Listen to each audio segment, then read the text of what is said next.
Kemudian berikutnya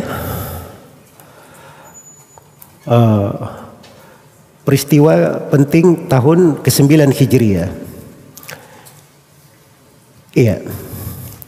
Kata penulis rahimahullahu taala, "Tsumma Tabuka qad gaza fit tasi'ah." Kemudian pada tahun ke-9 beliau memerangi Tabuk. Ini disebut dengan nama perang apa? Perang Tabuk. Tabuk sampai hari ini masih disebut dengan nama Tabuk sampai hari ini. Iya. Dan perangnya ini dinamakan juga dengan nama Ghazwatul Usrah. Disebut juga dengan nama Ghazwatul Al-Usrah. Terjadinya di bulan Rajab pada tahun 9 Hijriah. Dan dikatakan Ghazwatul Usrah karena memang kondisinya sangat sulit waktu itu. Musim sangat panas sekali, paceklik, banyak kekurangan. Iya. Tapi bersamaan dengan itu ini dari peperangan yang Nabi Sallallahu Alaihi Wasallam berjalan di dalamnya membawa pasukan besar sampai tiba di Tabuk. Iya. Dan di situ tujuan sebab peperangannya itu adalah Rasulullah menerima berita bahwa Heraklius, Raja Romawi, itu mengumpulkan pasukannya dari Romawi, dari Bani Ghassan yang kemarin di Syam itu yang diperangi oleh para sahabat di Mu'tah. Ya, katanya mereka semuanya datang mau menyerang Rasulullah SAW. Maka disambut oleh Nabi Tabuk. Beliau keluar bersama para sahabatnya dengan pasukan besar. Ya, membuat orang-orang Rum itu takut. Jelas ya? Dan tidak terjadi peperangan di Tabuk. Tidak terjadi peperangan karena orang-orang Rumnya tidak datang. Iya. Jadi Nabi sudah ke sana untuk menyambut mereka. Ya, tapi bersamaan dengan itu merekanya justru tidak datang. Iya. Jadi ini dari kejadian-kejadian penting ya. Dan di kisah perang Tabuk ini itulah yang banyak. Sebab ini antum lihat ya, ini sudah di tahun ke-9 Hijriah ini. Antum kalau sudah baca di surah At-Taubah itu antum lihat itu orang-orang yang tidak hadir perang, bermalas-malasan, yang banyak udurnya, sifat-sifat kaum munafikin yang mau lari dan sebagainya.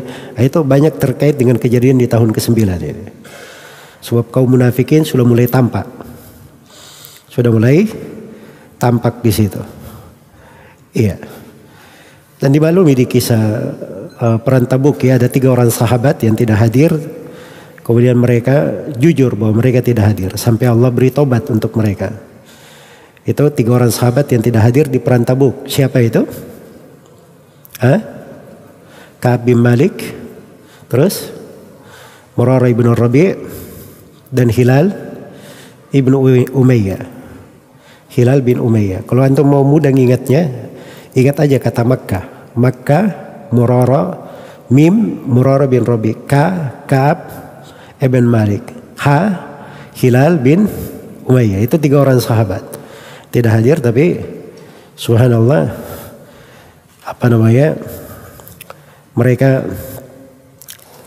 diampuni oleh Allah subhanahu wa ta'ala. Dan ketika Nabi SAW keluar ke Tabuk, itu beliau membawa 30.000 pasukan.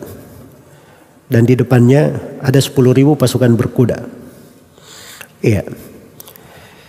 Yang menjadi gubernur atau yang menjadi penanggung jawab Medina ketika Nabi pergi itu Muhammad bin Maslam al-Ansari. Dan yang menjadi imam adalah Ibnu Ummi Maktum.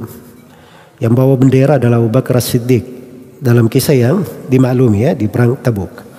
Berikutnya kejadian yang kedua, peristiwa yang kedua di tahun ke-9, kata beliau wahadda Masjid ad-Dirari Rafi'ah. Dan beliau merobohkan Masjid Dirar untuk menghilangkan bahayanya, untuk mengangkat bahayanya. Ini peristiwa Masjid Dirar Ini kisahnya juga disebut di surat Taubah. Walladzina takhadhu masjidan diraran wa kufran wa tafriqan bainal muslimin wa irsadan liman haraba Allah wa rasulah. Ya, dan seterusnya ya. Jadi itu penyebutan tentang masjid dirar. Iya. Itu sudah mulai kelihatan dari kaum munafikin. Ya, mereka bikin masjid sebagai saingan untuk menandingi Rasulullah SAW. Bahkan mereka juga menjadikan masjid itu sebagai tempat untuk menyambung dengan orang-orang kafir agar supaya menyerang Rasulullah SAW. Begitu sampai beritanya, maka Nabi SAW pun meruntuhkan masjid tersebut. Baik. Jadi itu hukum terkait dengan nama masjid dirar di hukum syar'i. Jangan ada yang bilang ya, oh Nabi Muhammad meruntuhkan masjid. Ya, itu kan konteks apa, meruntuhkan apa dulu? Ini sebenarnya di hukumnya ini orang ingin membuat perpecahan dengan hal itu. Baik. Iya. Itu pelajaran tersendiri sebenarnya fikih ya. Karena orang yang berilmu itu dia tidak lihat nama. Orang yang berilmu itu lihat maksud, hakikat sesuatu itu. Oh jangan dibilang ini masjid, jangan ganggu masjid. Dia tidak berpikir begitu. Dia berpikir ini sesuatu cuma kamuflase saja untuk memecah belah, bikin perpecahan. Itu yang dilihat di hakikat syar'i. Jelas ya? Baik.